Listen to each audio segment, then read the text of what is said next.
The hot flashes that are associated with the menopause transition can be quite terrible. Now, not everyone can have or does want to take the best treatment, which would be like hormone replacement therapy. So let's talk about in this video the different non-hormonal options and the different safe options which someone can take to help with their hot flashes and night sweats. My name is Eric Schmidt. I'm a board-certified OBGYN. In this video, let's talk about how we can potentially make hot flashes better without hormones.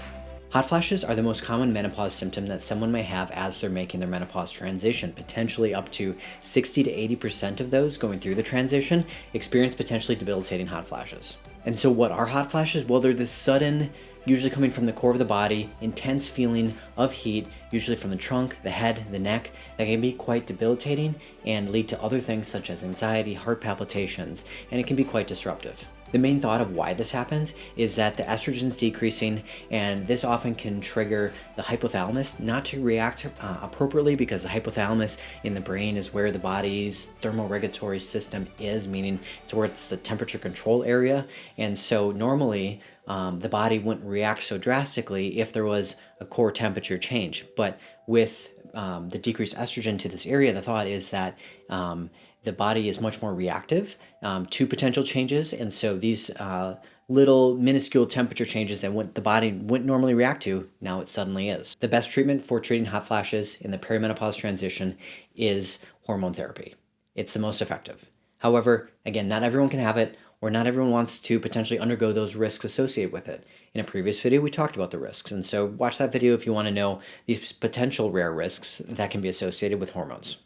Let's talk about the different ways that you can treat your hot flashes without hormones. So we'll categorize the first one. We'll call it lifestyle changes, okay? So we've talked about this before in other videos, but there's certain things that can trigger hot flashes and make those symptoms worse. This would be things like smoking, mainly cigarette. This would be things like, now I'm not going to say BMI, I hate the word, but body composition. Now, if someone has excess adipose tissue, the hot flashes generally are worse. And so BC, as body composition changes and trying to get more of a lean mass can help. Decreasing stress, I know easier said than done, but has been shown to potentially decrease hot flashes, or stress can definitely be triggers for hot flashes. Other triggers could be foods, and so certain foods people know may trigger their hot flashes. This could be things like caffeine, this could be things like spicy foods, and so it does take a little trial and effort to get to know what your potential triggers are. Next category we'll talk about is supplements. Okay, this is a broad category, and generally a lot of these supplements are well tolerated, however not as well studied. Options now would be like vitamin E, so vitamin E tablet. A daily vitamin E supplement, now you don't want to go excessive with it, it's just the daily recommended amount, can potentially decrease inflammation, hopefully decrease the amount of hot flashes someone might have. Now, it's not probably going to make a drastic impact, but it certainly could help. Now, if anyone's seen any other videos or looked up any of the potential treatment options, a long-standing option would be black cohosh. This is an herbal remedy, again, phytoestrogen that might help mimic and bind some of these estrogen receptors and to hopefully alleviate some of the symptoms. Some studies don't exactly prove its efficacy, but from patients' perspective, there are certainly a number of people that take this and get good benefit from it. We'll call it EPO. Not that kind of EPO, but evening primrose oil, same idea. Again, another supplement that could potentially help alleviate some of the hot flashes associated with menopause. And there's a number of different options. I think some people are familiar with the brand name Estroven. Not recommended necessarily, not sponsored, but a lot of people comment Estroven. Phytoestrogens that's rhubarb root. Wish it came in rhubarb pie. But rhubarb root can potentially have those phytoestrogens to, again, hopefully bind the receptors and alleviate some of the symptoms. And again, there can be a number of different options. I like to potentially recommend magnesium, particularly at night. can help with the sleep, and some of the most disruptive symptoms of perimenopause would be the sleep loss from the night sweats. And so magnesium can be a good supplement, proven safe there for someone at night. And so generally, I'd recommend starting there with that and the vitamin E. Now, if someone wants to go down the route of trying some of these phytoestrogens, which I listed down here in the middle, and there are a number of other options, you certainly can. Just less studied as far as safety goes, but generally observed to be pretty safe, and less studied as far as how proven it is versus placebo. But again, I've had a lot of patients say that some combinations of these options worked really well for them. So good options. All right, we're going to finish up the talk by mainly talking about the prescription options now. So I didn't do well on my space here, but so the prescription options, again, non-hormonal.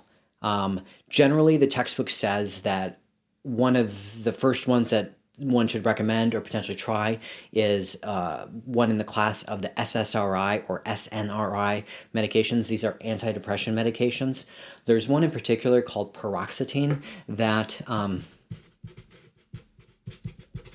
they make a special dosage of it to help combat these hot flashes, and has actually been FDA approved for what that's worth. And so the paroxetine is proven. It's not going to drastically help like hormone replacement therapy, but for someone that doesn't want to take it or can't, paroxetine 7.5 milligram is the dose. Now, unfortunately, since that specifically is newly marketed for hot flashes, insurance hates paying for it because it's more expensive.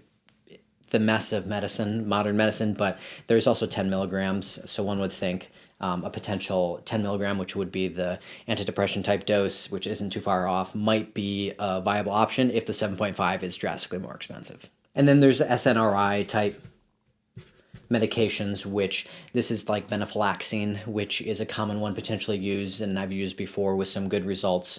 I would say for these, like less than 50% of the time, probably closer to 25, you're getting a patient with they come in to say that, oh my gosh, this helped a lot. I would actually probably say less than 25% of the time. But again, if someone is in a difficult situation where they can't take hormone therapy, this is a decent option at least to try. Now, clonidine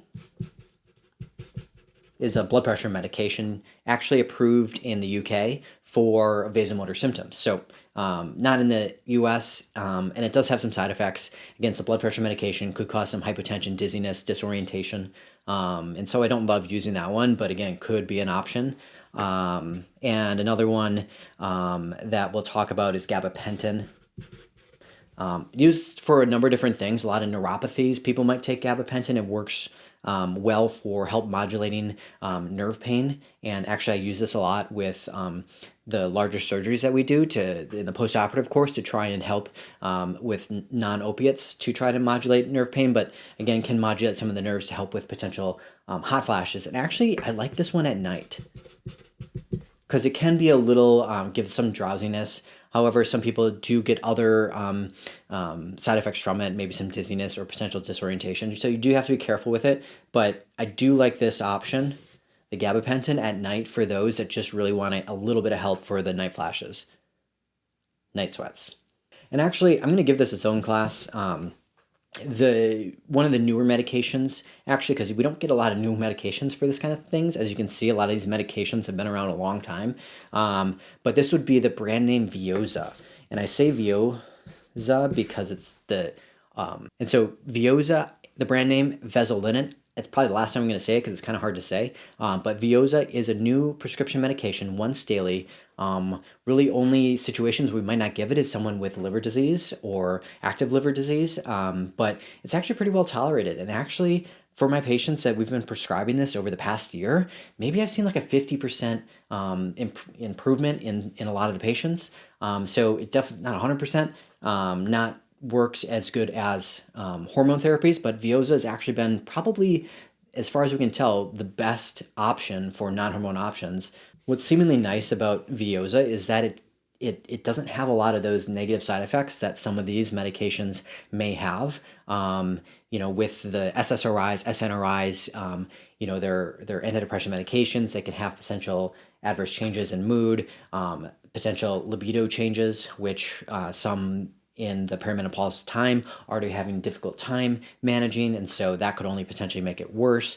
And these, like other medications, the clonidines of the world, again, can be some more side effects with that. And so we kind of have some nice options, at least starting to have some decent options when that non-hormonal options for those that can't take hormones or choose not to. And so kind of an exciting time for that in Veoza to see if it's a good long-term fix for that. Well, and that's it for this talk. We'll be coming actually out with some hopefully more exciting episodes here in the very near future. So stay tuned, subscribe. I actually found out, I was doing some analytics on the computer, is that only about 5% of you watching are actually subscribed. So it helps me out, helps give me confidence to keep going. If you guys don't mind liking and subscribing these videos. And we'll hopefully see you very soon on the next one.